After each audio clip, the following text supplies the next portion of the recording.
بل یو ناشنا خبره ده ګوره که موږ باندې قرضونه شي که نه موږ مونځ ته هم نه راځو درس ته هم نه کینو یاره قرضونه را باندې ډېر زیات دي قرضونه ختمومه کار له ځمه او صحابي چېرته راځي هغه له پته شته دی چې د ختمولو ځای مسجد دی ولې ختموونکی ذات الله رب العالمین دی موږ ځای نه دی پېژندلی دا پریشانه ځکه یو که نه موږ نه ځای خطا شوی چې دا ختمولو والا څوک دی دغه ذات موږ نه دی پېژندلی موږ انسانانو پسې ګرځو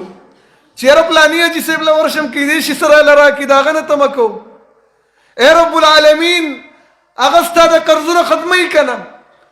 دا د خزانو مالک دا رب العالمین دی دا د زړونو مالک چې هغه د انسانانو زړونه اړی راړی د الله دی ته د الله بندګي شروع کړه رب العالمین به داسې څوک ستا کور ته راولي چې ستا قرض به د هغه په وجه باندې ختم کړي الله رب العزت به ستا مال کې دومره برکت واچوي چې ستا قرضونه وغیره به ورباندې ختم شي ته به د ټینشنونو نه په امان باندې شي ټینشنونه به دې ختم شي مونږ ولې ټینشن کیو مونږ ځای نه دی کتلی مونږ وایو چې یاره د حاجي صاحب نه کېږي او بل چا نه نه کېږي که دی راله ختم کړي د خزانو مالک رب العالمین دی الله رب العزت له دعا وکړئ الله په ما باندې خپلې خزانې راکولاوې که رب العالمینا او څه ټیم کې وله وکړه